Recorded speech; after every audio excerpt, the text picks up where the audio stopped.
Hello everyone, कैसे हैं आप सभी। आशा करती हूँ अच्छे होंगे। और आज आपके लिए बहुत ही अच्छी काम की टिप्स लेके आई हूँ।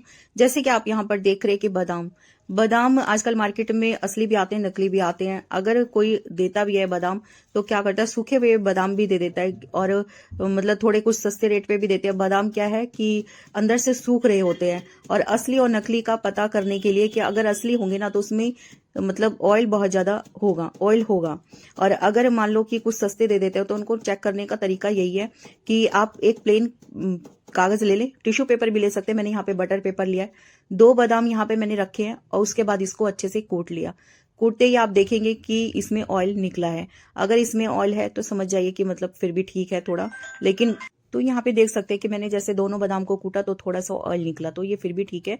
और नहीं तो इससे भी ज्यादा ऑयल भी निकलता है। और जो बिल्कुल ही सूखे होंगे, जो नकली होंगे, उसमें तो बिल्कुल भी ऑयल निकलेगा ही नहीं। तो मार्केट में कुछ धोखाधड़ी भी हो रही है, तो इसीलिए जब भी आप बादाम लें तो उनको जरा चेक करके ही लें। ऐसी काजू भी है, काजू भी अगर आप लेते हैं तो उसमें भी दबा के देखेंगे तो खाने में भी टेस्ट अच्छा होगा और उसमें ऑयल भी होगा। और जैसे कि आप सूखे बिल्कुल काजू होते हैं तो वो बिल्कुल भी ना लें, क्योंकि वो रियल नहीं आ रहे हैं और पैसा पूरा लेते हैं। तो इसलिए इस तरीके से सभी सामान अपना चेक करके ले। तो ये कैसी लगी टिप्स मुझे जरूर बताना। और जो भी मेरे चैनल पे आते हैं ना वो मेरे चैनल को सब्सक्राइब कर लेना बेल आइकन बटन के साथ, कि आने वाले ऐसे ही लेटेस्ट वीडियो टिप्स वाली आप देख सकेंगे। और सेकंड टिप्स ये है कि जैसे कि हम पकौड़े बनाते हैं या पूड़ी बनाते हैं और तलने वाला जो ऑयल होता है वो रखा रहता है कढ़ाई में।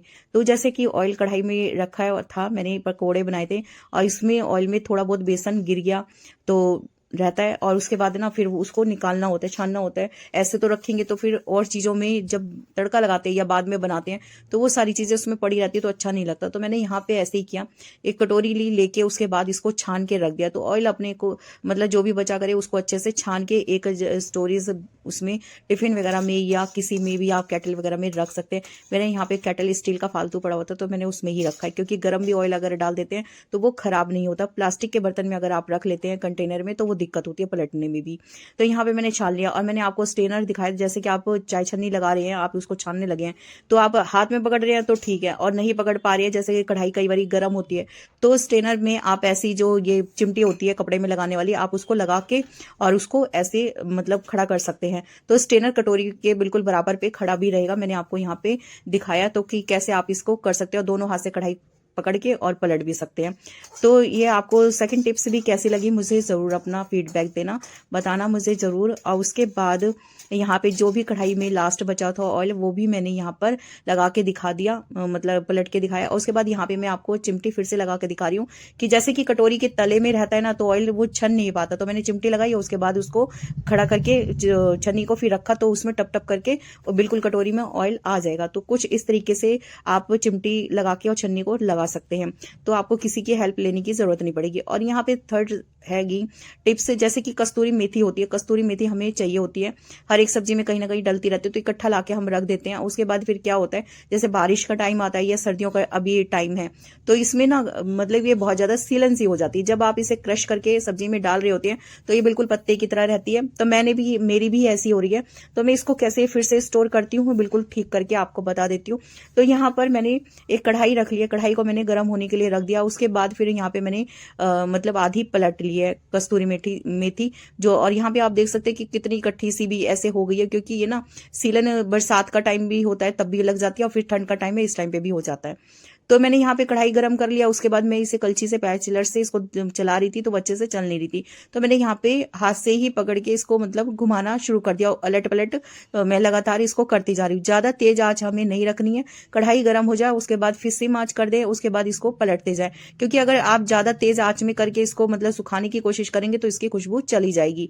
और इसको माइक्रोवेव में भी आप कर सकते हैं, और मैं यहाँ पे माइक्रोवेव अगर ना हो किसी के पास तो आप इसको कढ़ाई में भी अच्छे से इसको करकरा बना सकते हैं। तो जैसे ये सीलन है तो एकदम ही ऐसे अलट पलट करती जाऊंगी। उसके बाद जब मैंने इसको हाथ से क्रश करके दिखाया तो ये पत्ती की पत्ती थी तो रगड़ रही थी, लेकिन ये क्रश नहीं हो पा रही थी। तो अब मैं इसको जैसे कि अलट पलट करके सुखा दूंगी और सिम आंच करके कर रही हूँ। और उसके बाद जैसे ये एकदम ही क्रश हो जाएगी तो फिर इसको हाथ से मसल के आपको दिखाऊंगी कि ये बहुत ज्यादा ही कुरकुरी हो गई है। जब भी आप हाथ से इसे क्रश करेंगे तो ये बिल्कुल अच्छे से सब्जी में गिर जाएगी और जो इसका गंदगी होती है, जो डंडी वगैरह होती है, वो भी आप इसको आराम से निकाल सकते हैं। सकते हैं, निकाल के फेंक सकते हैं। और उसके बाद इसको जैसे ये अभी गर्म होगी तो इसे रख दें, 1-2 घंटे के लिए इसे छोड़ दें कढ़ाई में ही। ये बिल्कुल ठंडी होने लगेगी और जब ये ठंडी हो जाएगी ना तो इसे एयर टाइट कंटेनर में बिल्कुल पैक करके फिर से इसे, और एयर टाइट कंटेनर में ही तो मैंने रखा था, लेकिन आपको ये भी बता देती हूँ कि इसको बिल्कुल सेफ्टी के साथ कैसे रख सकते हैं। एक पॉलीथीन लें, पॉलीथीन के अंदर इसको अच्छे से डाल दें, मेथी के पत्तों को, जो मेथी है कस्तूरी मेथी, इसको डाल दे। उसके बाद फिर उस पर एक रबड़ बैंड लगा दे। लगाने के बाद फिर उसे किसी भी कंटेनर में अगर आप रखते हैं तो वो बिल्कुल अच्छे से बहुत ही क्रश रहेगी, बिल्कुल भी इसमें सिलन बिल्कुल भी नहीं लगेगी। तो यहाँ पे मैंने एक हाथ से कर रही थी तो हाथ में पेन होने लग गया था करते करते, तो मैं सेकंड हाथ से भी कर रही थी। तो कुछ जैसे मैं आपको यहाँ पे करके दिखा रही हूँ ना कि वो मतलब उठा के फटाफट से पलटते जाए, तो कुछ इसी तरीके से आपने अलट पलट करके मतलब इसको अच्छे से भून लेना है और ये जले भी ना और सिम आंच में अच्छे से हो भी जाए। तो ये बिल्कुल होने लग गई है। अब मैंने इसे देख लिया, चेक करूंगी मैं इसे और आपको भी इसे करके दिखाऊंगी कि इस पे मतलब इसको अलट पलट करने से जैसे कि ये भून गई तो ये कैसे क्रश हो रही है। तो ये अच्छे से होने लग गई है। तो यहाँ पे मैं मिसल के देख रही हूँ तो ये बिल्कुल बढ़िया से हो रही है। तो मैं आपको भी इसको करके दिखा देती हूँ।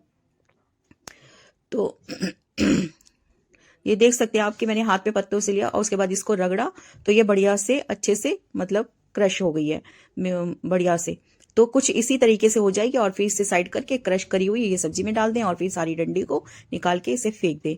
तो अच्छे से हो गई। अब मैं इसे ठंडा होने के लिए रख दूंगी और उसके बाद फिर मैं इसे बढ़िया से पॉलीथीन में करके रबड़ बैंड लगा के और रख दूंगी। तो कुछ इस तरीके से मैं मेथी को स्टोर कर देती हूँ और जब कभी सिलन लगती है तो इसी तरीके से ये टिप्स जरूर से जरूर मैं अपनाती हूँ। तो मैंने सोचा क्यों ना आज आपके साथ भी मैं शेयर कर दूँ। अगर मेरी टिप्स अच्छी लगती है तो गाइस वीडियो को ज़्यादा से ज़्यादा लाइक क्या करें, शेयर करें और चैनल को सब्सक्राइब भी क्या करें। तो ये आपको फिर से मैं क्रश करके दिखा रही हूँ।